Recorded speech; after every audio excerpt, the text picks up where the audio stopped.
Saudara, rangkaian kasus kekerasan dengan pelaku anggota Polri membuat DPR akan mengevaluasi Polri. Lalu apa saja yang seharusnya dievaluasi? Kami bahas bersama Rudianto Lalo, anggota Komisi 3 DPR dari fraksi Partai Nasdem. Kemudian juga bergabung ada Yusuf Warshim, anggota Kompolnas, dan ada Wirya Adiwena, Wakil Direktur Amnesty International Indonesia. Selamat malam Bapak-Bapak. Selamat malam. Saya mau ke anggota Komisi 3 DPR terlebih dahulu, Pak Rudi. Jadi sebenarnya kalau DPR ini berencana akan mengevaluasi rentetan kasus kekerasan yang dilakukan oleh polisi, akan mulai dari mana dulu, Pak? Ya tentu kan kita berkaca dari peristiwa rentetan peristiwa dari Solo, Semarang, dan terakhir ini sebelumnya ada di Palu, penyiksaan mengakibatkan meninggalnya tahanan, lalu kemudian di Solo polisi tembak polisi, Semarang polisi tembak pelajar, yang terakhir Kalimantan Tengah, ini lebih parah lagi, polisi mencuri dengan kekerasan mengakibatkan orang meninggal. Nah, rentetan peristiwa ini memang harus ada yang dievaluasi. Ya, itulah mengapa saya termasuk mengusulkan untuk kita panggil Irwasum baru, kebetulan Irwasum baru, kemudian Kabid Propam, kalau perlu kita panggil semua Propam di tingkat Polda. Tidak termasuk memanggil Kapolri? Ya kemarin kita teknis, kita mau bicara evaluasi, sejauh mana langkah-langkah evaluasi kerja kepolisian Republik Indonesia, karena program Kapolri itu kan salah satunya yang disampaikan pada saat fit and proper test itu adalah transformasi pengawasan. Nah sekarang ini kami melihat lemah pengawasannya, kan? Karena rentetan peristiwa yang terjadi. Ini apa sebab? Makanya kami mengusulkan agar tanggung jawab per orang pelaku oknum ini, kalau perlu menurut saya harus ada regulasi atau aturan atau perkap, harus ada tanggung jawab institusi, Pak. Ketika ada oknum yang melakukan peristiwa pidana seperti ini, pelanggaran berat ini, maka tanggung jawab institusinya juga harus ada. Misalkan, ya pelakunya oknum di Polres dibawa, maka ketika ada pelanggarannya, maka pimpinannya pun 2 tingkat ke atasnya harus dimintai tanggung jawab. Oke, berarti termasuk kepalanya di situ ya? Ya, supaya tujuannya adalah supaya pengawasan itu jalan. Ya, seorang Kapolres, seorang Kapolda bisa mengawasi anggotanya yang jumlahnya banyak misalkan. Kalau ini gitu, kan dalam rangka meminimalisir atau mengurangi peristiwa-peristiwa yang dilakukan oknum. Kalau gitu saya pertanyakan ke Amnesty deh, ke Mas Wirya. Mas Wirya, ini sebenarnya hanya pada oknumnya saja, pada tadi Irwasumnya harus diperiksa, atau justru sampai ke atas-atasnya semuanya termasuk Kapolrinya yang diperiksa?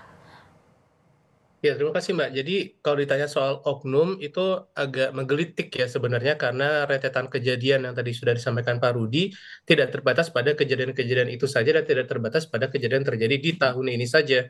Memang kemarin kita melihat beberapa kasus mencuat dan itu menimbulkan kegelisahan di publik, tapi sejatinya kasus itu sudah ratusan kekerasan yang diduga dilakukan oleh aparat kepolisian di seluruh Indonesia sepanjang tahun ini. Dan saat kita melihat pada kasus-kasus yang terjadi pada saat demo peringatan darurat, itu kasusnya sudah luar biasa banyak sekali. Setidaknya 579 orang warga sipil menjadi korban kekerasan polisi. Dalam video-video yang kita lihat pun ini kekerasannya luar biasa keterlaluan. Ada misalnya kalau saat kami lihat tuh orang terjatuh dipukuli dengan pentungan 3 kali, habis itu masih ditendang kepalanya. Nah, ini tidak terbatas pada yang terjadi tahun ini saja. Kita lihat demo Omnibus Law tahun 2020. Amnesty juga mencatat 411 korban kekerasan kepolisian. Di antara 2 periode tersebut adalah... Dan kategorinya sudah parahkah ini? Yang jelas ini terjadi sebuah keberulangan. Dan saat kita melihat keberulangan dari tahun demi tahun, kasusnya ratusan, ada kasus yang menjadi tragedi seperti Kanjuruhan. Pertanyaannya kemudian kan, kita tunggu apa lagi sih sampai kita masih mau nyebut ini sebagai masalah yang terisolir seperti sebuah oknum? Mas Wirya, tapi kalau misalnya kita melihat dari rentetan demi rentetan yang ini diketahui apa ya diungkap ke publik, ada juga yang tidak diungkap ke publik begitu ya. Nah, apakah ini merupakan suatu bentuk kultur kekerasan jangan-jangan yang memang dalam tanda kutip ada pembiaran di dalamnya? Nah, yang menarik adalah saat kita bicara soal pembiaran dan dilakukan secara berkala, secara rutin, kita harus mempertanyakan, jangan-jangan ini sudah menjadi kebijakan. Nah, kalau ini sudah menjadi kebijakan, sudah menjadi tugas bagi pemerintah, tugas dari sebuah negara, tugas bagi anggota parlemen untuk mengevaluasi ini secara serius. Karena ini bukan masalah oknum, ini sudah berulang dan kita semua khawatir dengan penggunaan kekerasan berlebihan oleh polisi. Oke, dari pihak Kompolnas sendiri apa catatannya sebenarnya Pak Yusuf dengan pembiaran kemudian juga sudah terjadi berulang? Kami tetap meyakini atas fakta-fakta, data-data yang dikemukakan oleh Kontras maupun Amnesty International itu, kita tetap harus mengurainya. Tapi secara garis besar, secara umum, ini soal kultur yang masih terus harus dibenahi. Reformasi kultur yang harus terus menjadi perhatian kita, kaitannya dengan pemolisian yang humanis. Kultur seperti apa sih Pak Yusuf yang dilihat sebenarnya ini?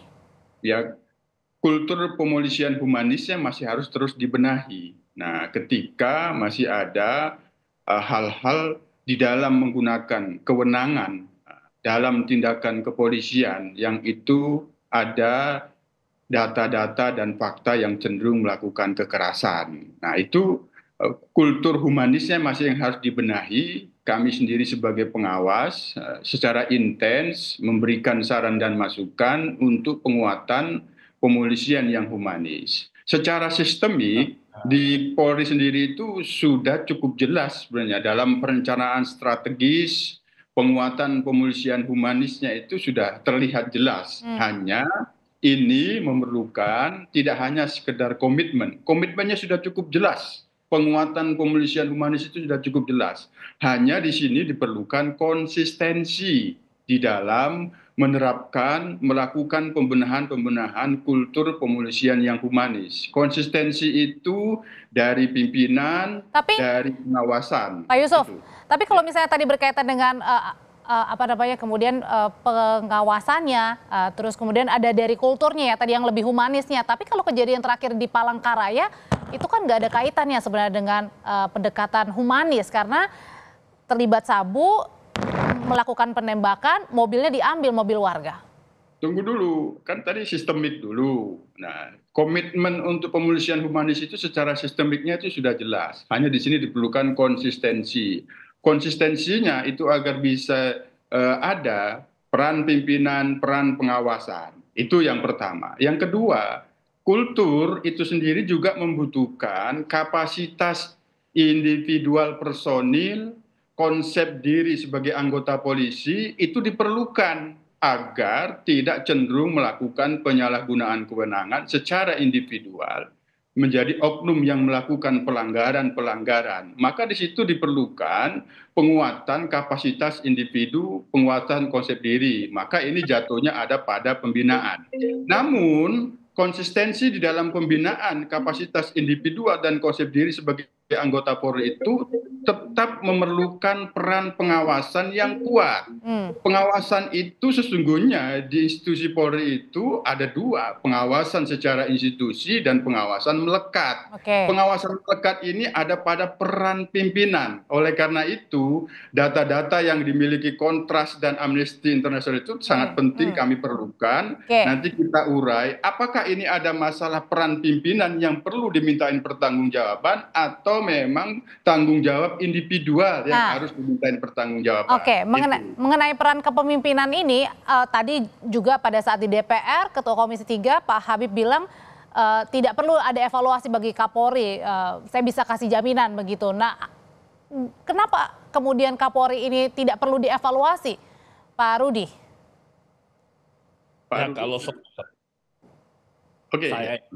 Kalau soal evaluasi mengevaluasi itu kewenangan presiden yang punya kewenangan, ya kan? Yang kita perlu tekankan catatan-catatan ini di balik banyak peristiwa ini, maka Polri harus Tapi kan Komisi 3 juga bisa memanggil, Pak. Ya, kami baru-baru panggil rapat kerja dengan Pak Kapolri beserta jajaran. Secara khusus banyak kami tanyakan, termasuk kerja-kerja Kepolisian Republik Indonesia.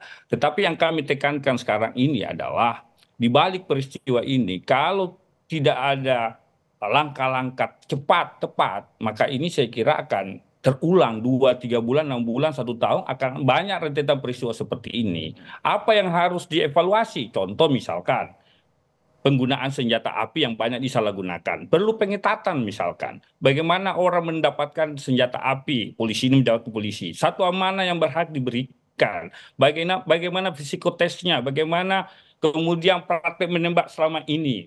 Ini perlu dievaluasi semua, satu. Yang kedua, bagaimana pembinaan karir, rekrutmen anggota Polri. Apakah anggota rekrutmen ini betul-betul berkeadilan, jujur, tidak ada misalkan seperti yang banyak di masyarakat terjadi karena ada berbayar dan sebagainya. Yang kedua, bagaimana misalkan pembinaan karir, promosi jabatan. Jangan lagi ada orang yang pernah disanksi lalu kemudian diberi pos di kepolisian misalkan. Padahal masih banyak juga orang yang baik misalkan. Ini juga menjadi catatan kami. Yang kami tahu baru-baru ini ada polisi dipromosi padahal misalkan yang bersangkutan pernah mendapatkan sanksi. Seperti inilah yang harus dikoreksi supaya betul-betul yang menduduki pos-pos penting di kepolisian adalah orang-orang yang berprestasi, yang rekam jejak baik, yang berprestasi tapi bukan bermasalah begitu ya? Ya, kira begitu. Pak, terakhir ke Mas Yurya. Mas Yurya, kalau catatannya nih dari Amnesty, ini kan ada Pak Rudi juga yang mewakili Komisi 3 nih. Sebenarnya evaluasi yang perlu apa nih nanti? Yang paling penting saat ini adalah masyarakat tuh menginginkan polisi bertanggung jawab sebagai sebuah institusi, bukan oknum-oknum saja atas maraknya kekerasan polisi yang terjadi di masyarakat. Dan ini bukan perilaku anggota per anggota lagi. Karena itu masyarakat ingin sekali meminta dan mendesak parlemen, DPR, untuk memanggil Kapolri kembali untuk dimintai pertanggungjawab tersebut. Evaluasi menyeluruh itu perlu dilakukan, tidak hanya pada senjata api saja, tapi juga senjata kurang mematikan atau less lethal weapon seperti gas air mata, water cannon, pentungan yang sering digunakan untuk merepresi protes-protes yang seringkali adalah corong suara masyarakat pada situasi genting seperti pada demo peringatan darurat tempo hari. Mas Wirya, terima kasih. Pak Yusuf, terima kasih. Pak Rudi, terima kasih sudah berbagi pandangan di Sapa Indonesia Malam.